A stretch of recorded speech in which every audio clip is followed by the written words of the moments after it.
So as noted in the previous installments here, sorcerers in actual fact can exist due to the ability to manipulate the universe based on harmonic resonance of the actual structures of reality. And also beings which have managed to harmonize themselves enough basically become ascended beings and create their own higher plane of existence and gain godlike powers, becoming an actual one with reality. And so we find that due to this reality manipulating power, there are in actual fact 8 facets of an entity which are keyed to reality, which we find from real life Egyptian sorcery. Number 1 is the basic physical form, which allows us to physically harmonize with basic matter in our environment, and this form of sorcerer is known as a wizard. They utilize crystals, symbols and temples to amplify their power and are subject to stamina limits on their abilities. If their body is not strong enough to take the damage, then they can't perform the magic. They can harmonically link to the geosphere of a planet,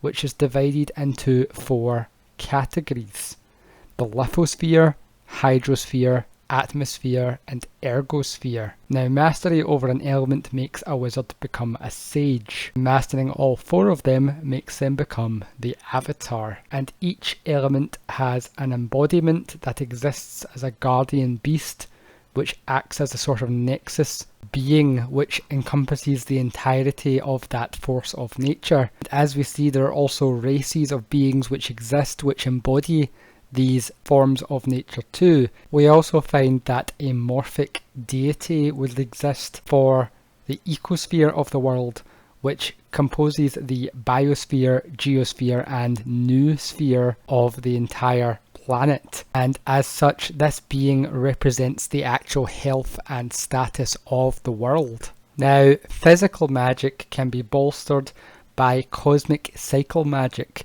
allowing permanence and cyclical power-ups to be placed on items or locations based on the alignments of spatial bodies. Water and fire elementals are notably tied to the phases of the moon, with the full moon empowering water and the new moon depowering it. Similarly, a lunar eclipse or blood moon empowers fire, while a solar eclipse depowers it. The second aspect of a being is their spirit form or mind. With practice, a being can phase their astral form from their physical body. All minds are linked by the noosphere, which allows us to sense when others are viewing us. Similarly, this is why some people physically cannot sleep.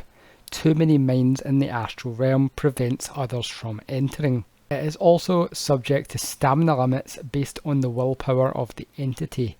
If their mind is not powerful enough to take the strain, they cannot perform the magic. And going forward, we will see that mental energy is in actual fact extremely potent as a power source, as we will find that it is through the likes of things such as belief that certain ascended beings or even deities are created and sustained by the living minds of entities. The third aspect of a living being is the vital essence or the spark of life, and this would be what is known as telluric magic and is bound to the biosphere of the planet. A sorcerer who specializes in telluric magic is known as a witch or a magic healer. Usually this magic demands a balance be maintained, so life and death must coexist. Only death can pay for life with this system. The biosphere is linked to the ancient cosmic cycles of the seasons, causing telluric fluctuations personified as the Holly and Oak Kings, otherwise known as the Green Man or Cernunnos and the Old Man of Winter or Jack Frost. Now, witches deal in life energy and are led by a supreme who declines in power as the new supreme rises, continuing the cycle of balance that we see in this type of magic. And due to the fact that most witches appear to be women, this is actually because of the fact that women are more closely tied with the process of giving life, as they are the ones who actually give birth to new life forms. Telluric magic notably utilises ley lines, nemetons and nexuses or vortices. The cyclical die-off of nature at the time of the season changes tears the veil between life and death and allows spirits to walk the earth once a year for 48 hours over All Hallows Eve, All Hallows Day or Samhain, and All Souls Day, also known as the Day of the Dead. To prevent the dead from resisting returning to the afterlife, the huntsman, or a jack-o'-lantern of the wild hunt, is tasked with returning the spirits to the realm of souls. The fourth aspect of a being is their shadow, or physical imprint on the world. Remnant energy is exuded by entities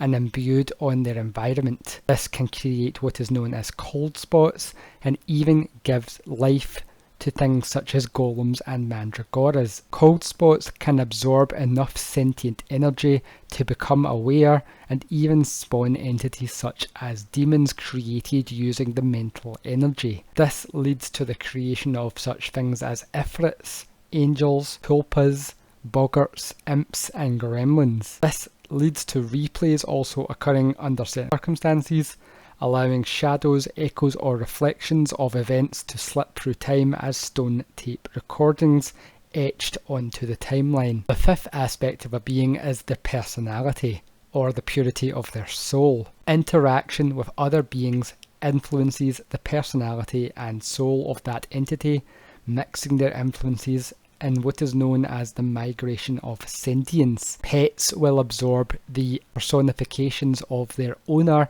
if they spend enough time around them, and similarly this is presumably where more intelligent beings evolved from.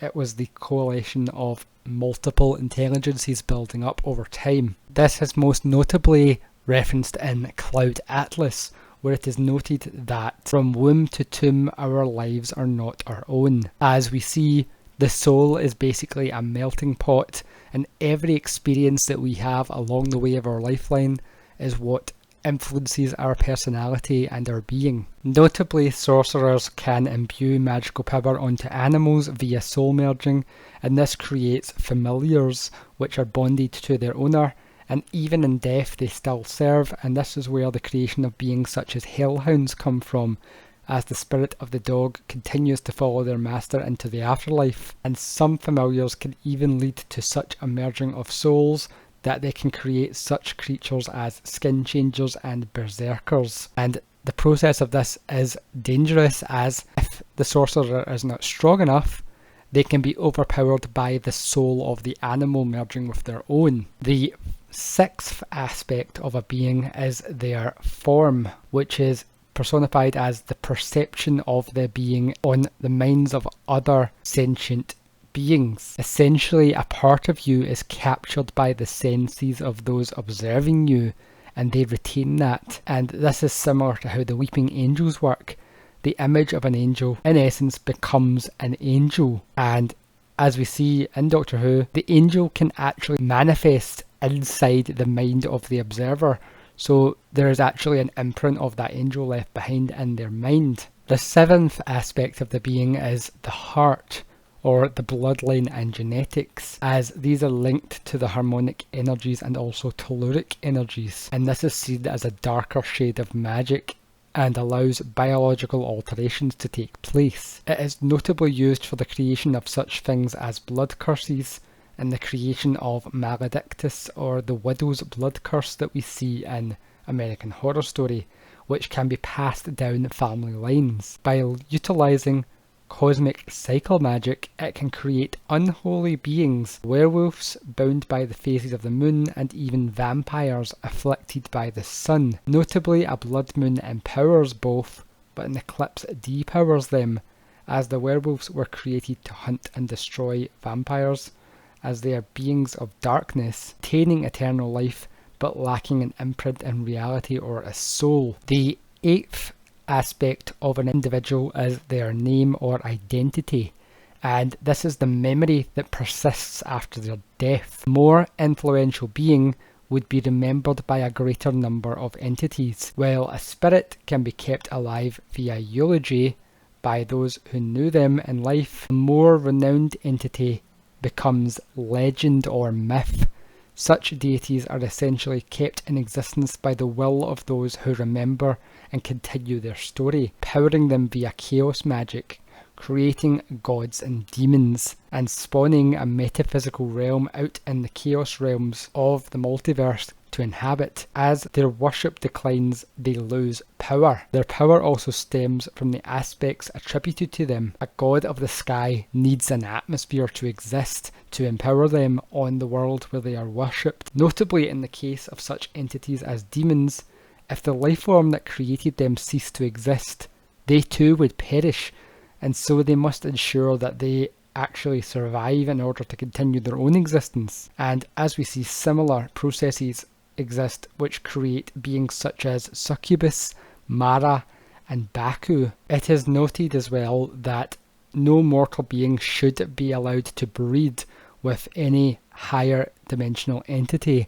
as this allows the creation of such beings as Cambions, who possess vast metaphysical powers beyond that a mortal is meant to obtain. Now, there exists 5 great castes of magic wielder who are overseen by the 6th, who are the actual order of sorcerers led by a sorcerer supreme. The sorcerer supreme is master of all magic types. Sorcerers may use eldritch objects and entities to boost their abilities, drawing power from higher entities and beings. And of these 5 castes, we have the Ascended Masters, who are the masters of mind magic, the Witches, masters of the vitality magic, the Archetype, who is the representative on Earth of the ascended deities, and the Avatar, who is the master of the physical. And we also find that the 5th order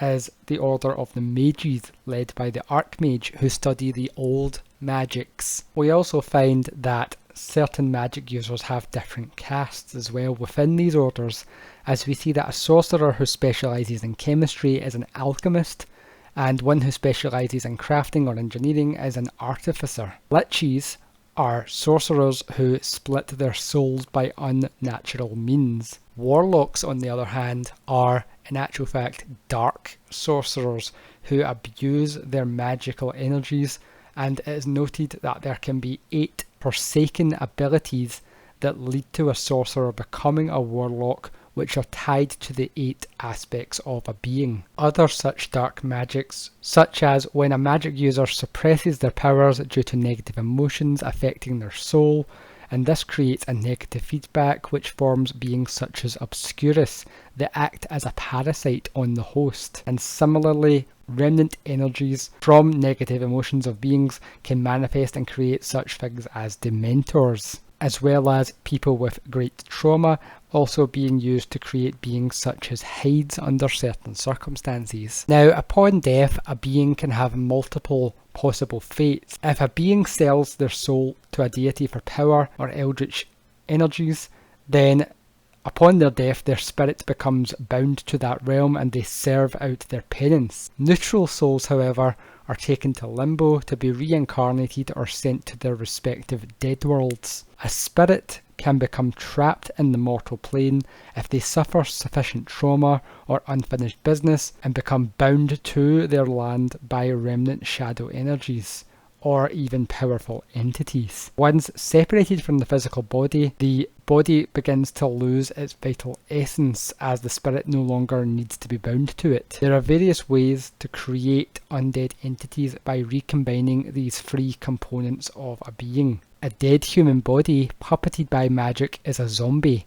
It is mindless and has no life energy and continues to decay. A dead body imbued with life energy but without a soul is an inferni, a mindless beast that continues to live. A body with a ghost inhabiting it but with no living energy is a wight, a rotting corpse possessed by a spirit. A spirit granted telluric energy becomes a wraith, a hungry ghost that seeks to feed on more life energy that can never be satiated, and a spirit bonded to a living host becomes a Dybbuk or a Two-Face, a hitchhiker in a body not their own, and a body with both a spirit and caloric energy returned to it in a ritual is a revenant. Notably, beings that are born and exist in close proximity to the Veil of Death can develop the abilities of a banshee, developing a sense of death encroaching for other beings. Now, as ghosts are literally just astral beings and have no physical form, they are immune to any form of physical magic used against it. Ghosts can't interact with reality normally, and once they are forgotten by the beings who once remembered them, they begin to lose their form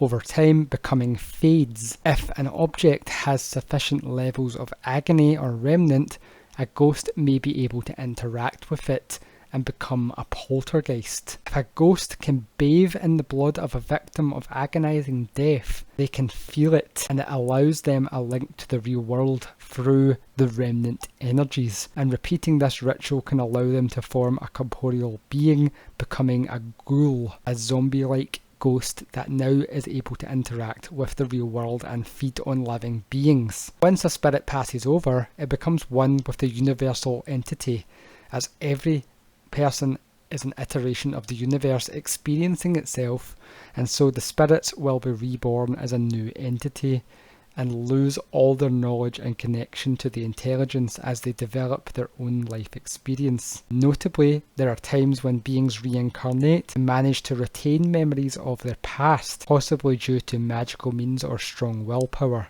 And likewise, the cosmic psychomagic can affect entities across the universe and ensure that beings whose souls are so strongly tied that they are soulmates or soul enemies are reborn and drawn to each other based on the strength of their remnant connection. Souls can also notably be destroyed by powerful entities and also created, the spark of life being akin to a flame, with new fires being seeded to inhabit the growing universal population. And so now we can see how the various depictions of multiverses can coexist together as one structural framework, as we can see that a single multiverse includes all of the timeline branches of a particular universe's timeline. And so it's contained within its own universe, within an exospace, has its own quantum realm, that also has metaphysical dimensions linked to it. Whereas beyond this multiverse exists the greater multiverse or megaverse, where other universes or multiverses exist, stacked one on top of each other, and also linked across all of these by the superflow or hyperverse created by living minds, as these transcend time. Also, the polymorphic identity webs exist as the existence of multiple beings in parallel realities, which are in essence the same beings based on canon historical events, allow us a link across the hyperverse. And so in part 4 of this series, we're going to look at time travel and how it affects the structure of the multiverse, as a standard universe without time travel is basically a sacred timeline ring, but time travel allows a universe to become a multiverse and offers so many potential conflicting possibilities to occur.